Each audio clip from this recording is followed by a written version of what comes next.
Let's move on to another developing story. The MK party has removed Colleen Makhubele as Chief Parliamentary Whip with immediate effect while returning her as a Member of Parliament. Now, Brian Molefe is the party's Treasurer General, and the party is saying that this is part of what it calls a leadership shake-up that was ordered by party leader Jacob Zuma to tighten discipline and also consolidate authority within Parliament. Let's now speak to political analyst Professor Sipho Seepe. Prof, good evening to you, and thank you so much for your time. Firstly, perhaps, if we can just start by asking, what do you make of these changes? A new Treasurer General, Brian Molefe, Colleen Makhubele no longer Chief Whip but remaining in Parliament. What are you reading into this?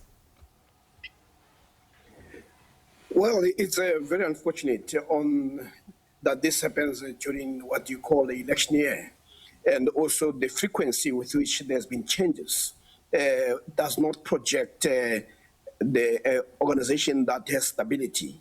So effectively, the optics do not look good. Yes, the party can internally explain itself in terms of dealing with issues of discipline. It can explain itself in terms of saying people are not entitled to being in positions. It can explain itself in being swift in dealing with what appears to be misconduct. But for the voters, they are not interested in the internal dynamics of the organization. What they want to do is what the message is the organization sending. And at the moment, it doesn't send a message of stability and consistency. Let's expand on the stability, because you speak about that, and it's a very crucial point, because you do have others. We've spoken to some of the leaders before who've told us that this is a new political party. It is allowed to make changes because where they see that there's a need for accountability, they're going to be acting. But at the same time, as you say, it does raises alarm bells at the pace at which changes are happening. So internally, what do you think is going on? Well, I do, being an outsider, one is not able to determine. Yes, I can buy the idea that it's a new party. I can buy the idea that there may be reasons. But when you are a political party and a party that wants to be supported through votes, you have to be concerned about how you come across. So yes, one would expect that there will be changes here and there. But it is the nature of the frequency that this takes place. And in a sense, one wonders that if you take a position like being a Treasurer General, as Molefe has done, whether down the line he'll still be in that position. So the party needs to start really getting into the notion of stability and to project itself as a party you can rely on. And at the moment, unfortunately, despite whatever internal explanation they give, though that explanation is we're not privy to it. What we're privy to is simply the changes, the musical chairs. And I don't think it is pretty good for the organization.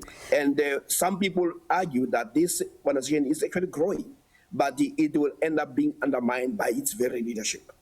So when you look at the party, right, since the elections last year, and you look at it as the official opposition, but also looking at it in Parliament, has it made that much of an impact when it comes to, the work of Parliament and its own, status of being the official opposition? Have we felt its presence?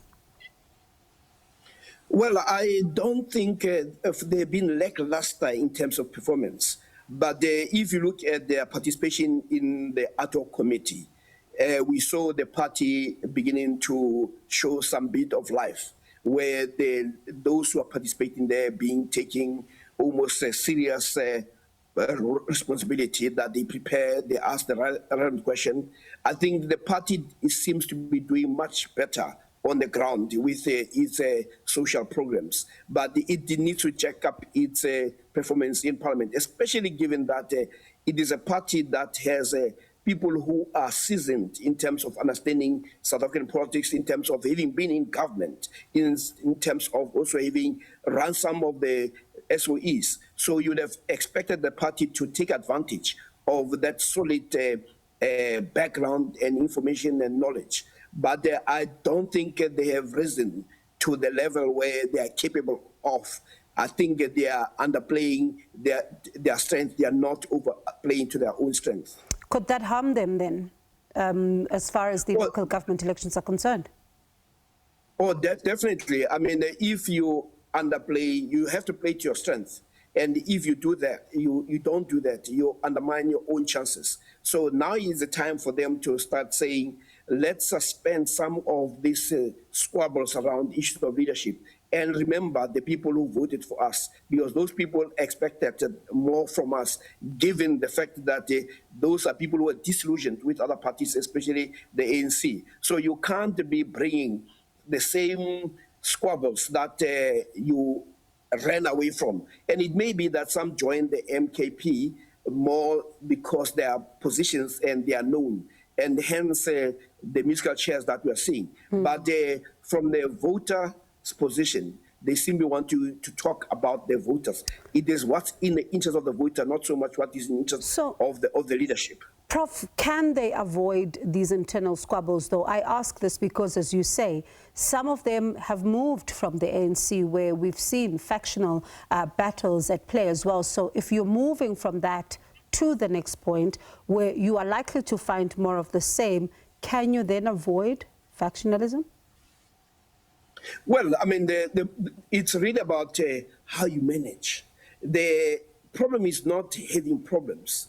Is the proper management of those problems and the public perception that you create. I mean, whatever people can say about the ANC, it has many problems, but for some reason, it is able to manage those in such a way that it doesn't collapse. I mean, we know what happened to COPE, just a mere confrontation around leadership. The party collapsed. So the MK party runs the risk of being too consumed with internal party position rather than being concerned about the message that it wants to send out there. So its strength of being able to be seen as moving away from the ANC may also be its weakness. And its manner of saying we are swift in acting on misconduct or perceived misconduct, that needs to be managed properly without undermining the party as a party of instability at the moment. It needs to create that level of consistency and stability at the leadership level. All right, Prof, appreciate your time as always. Thank you so much for chatting to us. That's political analyst Professor Sipho Seepe. Let's take a short break and then we'll be back straight after with more for you.